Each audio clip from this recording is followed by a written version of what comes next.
सुप्रसिद्ध जगविख्यात यात्राधाम वीरपुर के ज्યાં સંત શિરોમણી કે શ્રી જલારામ બાપાની જગ્યા આવેલ છે। દેશ વિદેશથી જલારામ બાપાના દર્શને લાખો દર્શનાર્થીઓ આવે છે। જલારામ બાપાએ શરૂ કરેલ સદાવ્રત અન્ન ક્ષેત્ર 200 વર્ષથી આજે પણ અવિરત ચાલુ છે। સંત શ્રી જલારામ બાપા સેવકો સાથે ભજન કરતા કરતા વિક્રમ સંવત 1937 મહાવદને 10મીને બુધવારના દિવસે વૈકુંઠવાસ થયા હતા।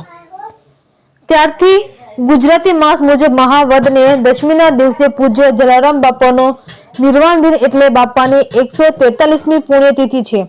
આજે દર વર્ષની જેમ આજે આ વર્ષે પણ જલારામ બાપાની પુણ્યતિથિના દિવસે સમગ્ર વીરપુર ગામના તમામ નાના મોટા વેપારીઓ અને વીરપુર વેપારી એસોસિએશન પણ સંપૂર્ણપણે પોતાના રોજગાર ધંધા બંધ પાડીને જલારામ બાપાને શ્રદ્ધાંજલિ અર્પણ કરી છે। વીરપુર આવતા ભાવિકો યાત્રાળુઓ માટે પૂજ્ય જલારામ બાપાની જગ્યામાં અન્ન ક્ષેત્ર તેમજ પૂજ્ય જલારામ બાપાના દર્શન રાબેતા સમય મુજબ ચાલુ રહે।